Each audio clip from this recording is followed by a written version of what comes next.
إن الحمد لله نحمده ونستعينه ونستغفره ونعوذ بالله من شرور أنفسنا ومن سيئات أعمالنا. من يهدي الله فلا مضل له ومن يضلل فلا هادي له، وحده لا شريك له، وأشهد أن محمدًا عبده ورسوله.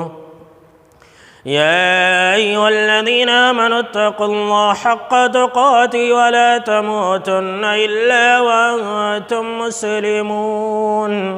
يا أيها الناس اتقوا ربكم الذي خلقكم من نفس واحدة وخلق منها زوجها وبث منهما رجالا كثيرا ونساء، واتقوا الله الذي تساءلون به والأرحام إن الله كان عليكم رقيبا.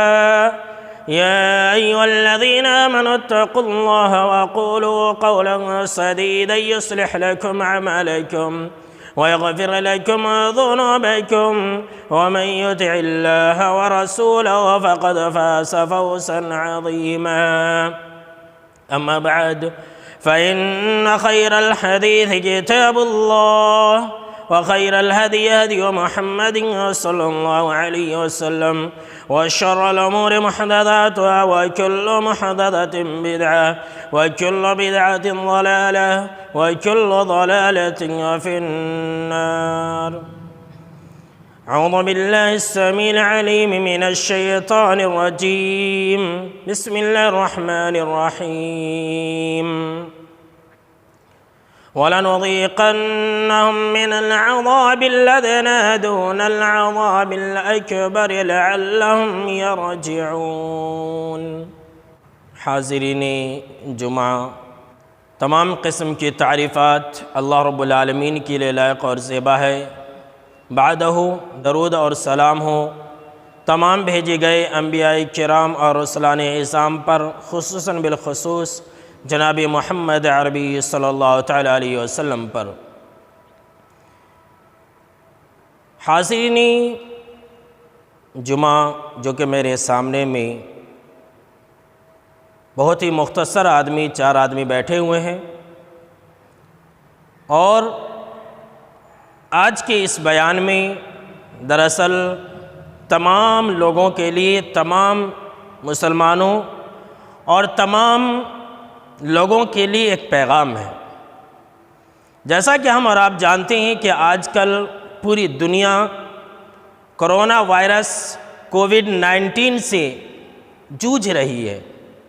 ہر انسان پریشان ہے، اور یہ عالم یہ ہے کہ یہ مصیبت رکنے کا نام نہیں لے رہی ہے۔ اللہ رب العالمین نے قرآن مجید کے اندر یہ بیان فرمایا ہے کہ وَلَنُذِيقَنَّهُم مِّنَ الْعَذَابِ الْأَدْنَىٰ دُونَ الْعَذَابِ الْأَكْبَرِ لَعَلَّهُمْ يَرْجِعُونَ، کہ ہم دنیا کے اندر انہیں چھوٹی چھوٹی عذاب کا مزہ چکھاتے رہیں گے۔ بڑی عذاب سے پہلے، یعنی قیامت کے دن کے عذاب سے پہلے، جہنم کے عذاب سے پہلے، ہم لوگوں کو دنیا کے اندر آفتوں کا، مصیبتوں کا مزہ چکھاتے رہیں گے۔ کس لیے؟ لعلہم یرجعون، تاکہ وہ اللہ رب العالمین کی طرف لوٹ آئیں۔ یعنی یہ جو وبائی امراض ہوتے ہیں، جو ہر زمانے میں کبھی طاعون کی شکل میں، کبھی کسی اور شکل میں، اور آج کل کرونا وائرس جیسی خطرناک وبا کو پھیلانے کی بھی حکمت ہوتی ہے۔ اللہ رب العالمین نے قرآن مجید کے اندر یہ بیان فرمایا کہ لعلہم یرجعون، تاکہ وہ لوٹ آئے اللہ رب العالمین کی طرف۔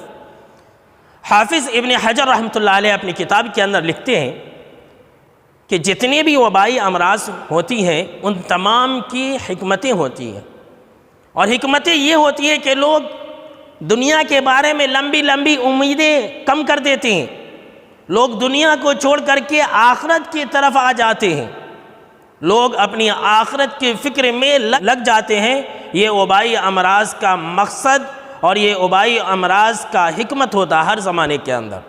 اور دیکھ لیجئے آج کل اس وبائی امراض کی وجہ سے برائیوں کے اڈے بند ہو چکے ہیں، کسینوں کو بند کر دیا گیا ہے، جو فلمی اڈے ہیں، جو تھیٹر وغیرہ ہے، ان تمام چیزوں کو بند کر دیا گیا ہے، جو زنا کاری و فحش کاری کے اڈے ہیں ان تمام اڈوں کو بند کر دیا گیا ہے۔ غرض کہ آج کل دنیا کے اندر برائیوں کا دور دورہ بھی بہت کم ہے، بہت ہی زیادہ کم ہے۔ اور پچھلے سال تو یہ بہت ہی شور شرابہ تھا کہ دنیا کے اندر پردوشن بہت زیادہ ہو گیا، اور قریب ہے کہ جو زمین اور آسمان کے بیچ میں زون لیئر ہے پردوشن کی وجہ سے پھٹ جائے اور انسان ہلاک و برباد ہو جائے۔ دلی کے اندر گاڑیوں کو بھی بند کر دیا گیا تھا، اتنا زیادہ پردوشن تھا، لوگ انتظام میں لگے ہوئے تھے۔ اللہ رب العالمین نے قانون قدرت نے اس کا خود انتظام کر دیا، اور لوگ اپنے اپنے گھروں کے اندر خود بخود اس وبا کی وجہ سے محصور ہو گئے، پردوشن اپنے آپ کم ہو گیا۔ یہ بھی اللہ رب العالمین کی حکمت اور مصلحت ہے۔ اللہ رب العالمین نے اس وبا کو بھیجا تاکہ پوری دنیا کے لوگ اور خاص کر کے مسلمان یہ اللہ کی طرف لوٹ آئے، لیکن ہم اور آپ دیکھتے ہیں کہ لوگ اس وبائی امراض سے بچنے کے لیے بدعات اور خرافات کا سہارا لے رہے ہیں۔ کوئی جو ہے اپنے گھروں کے اوپر سے اذان دے رہا ہے، کوئی جو ہے اجتماعی دعا میں لگا ہوا ہے، کوئی کہتا ہے کہ اپنے اپنے گھروں میں آج رات 10 بجے سورہ نوح کی تلاوت کرو، کوئی کہتا ہے کہ تم فلاں دن میں تم اجتماعی روزہ رکھو، کوئی پیپر بانٹ رہا ہے چند دعائیں لکھ کر کے آگے اگر آپ یہ 10 لوگوں کو دعا تقسیم کریں گے تو یہ وبا کی امراض ختم ہو جائے گی، اور اگر پھاڑ کے پھینک دیں گے تو آپ ہلاک و برباد ہو جاؤ گے۔ اگر یہ عقیدہ مسلمانوں کے اندر ہے تو یقین مانیے کہ یہ وبائی امراض اور بھی بڑھیں گے۔ وبائی امراض بدعات و خرافات سے کم نہیں ہوتے ہیں۔ ہونا تو یہ چاہیے تھا کہ مسلمان اللہ کی طرف آ جائے، دین کی طرف آ جائے، لیکن بدعات و خرافات میں لگتے جا رہے ہیں، شرک اور کفر کے اندر لگتے جا رہے ہیں۔ ارے مسلمان بھائی، کیا اللہ ہم سے بدعات و خرافات سے راضی ہوگا؟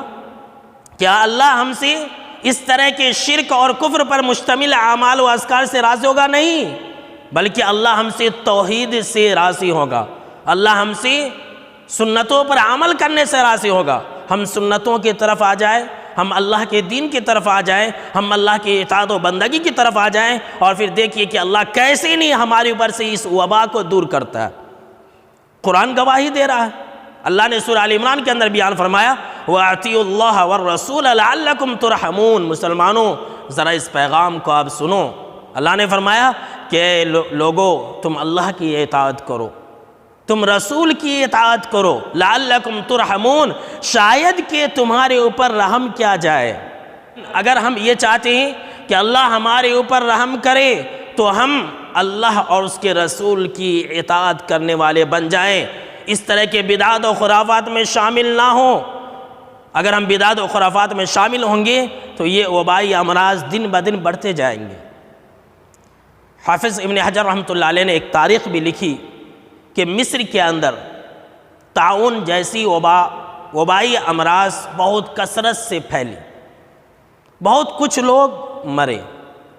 لوگوں نے کیا کیا کہ اس طاعون جیسی وبا کو دور کرنے کے لیے، بھگانے کے لیے بدعات اور خرافات کا سہارا لیا، اجتماعی دعا کرانے لگے اس طاعون جیسی وبا کو پھیلانے کے لیے۔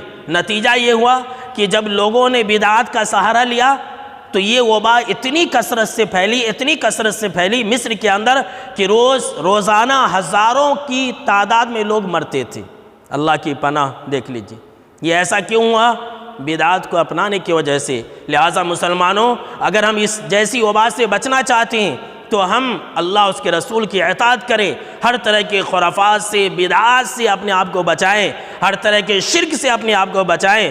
آج دنیا کے اندر زیادہ کفر اور شرک اور ظلم ہونے کی وجہ سے اس طرح کے امراض اور اس طرح کے وبائیں اللہ رب العالمین نازل کر دیا ہے، یا کرتا ہے اور کرے گا بھی، تاکہ دنیا والے اللہ اس کے رسول کے طرف، تاکہ دنیا والے دین کی طرف لوٹ آئیں۔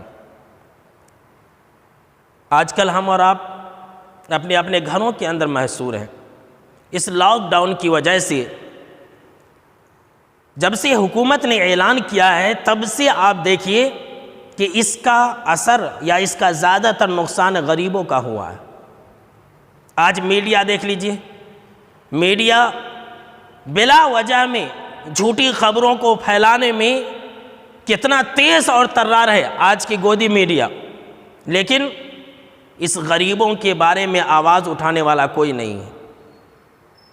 اس لاک ڈاؤن کی وجہ سے ہم اور آپ دیکھ رہے ہیں کہ دلی سے، بمبئی سے، ادھر سے ادھر سے ہزاروں مزدور طبقہ 2,000 2,500 کلومیٹر پیدل چل کر کے اپنے گاؤں کی طرف نکل پڑے، لیکن اس میڈیا کو یہ بھی توفیق نہ ہوئی کہ حکومت کو مجبور کرے کہ ان لوگوں کا کیا حال ہے جو اپنے گھروں کی طرف پیدل چل نکلے ہیں، وہ بھی ہزاروں کلومیٹر، ان لوگوں کا کیا حال ہے یہ دکھانا نہیں چاہتا کوئی۔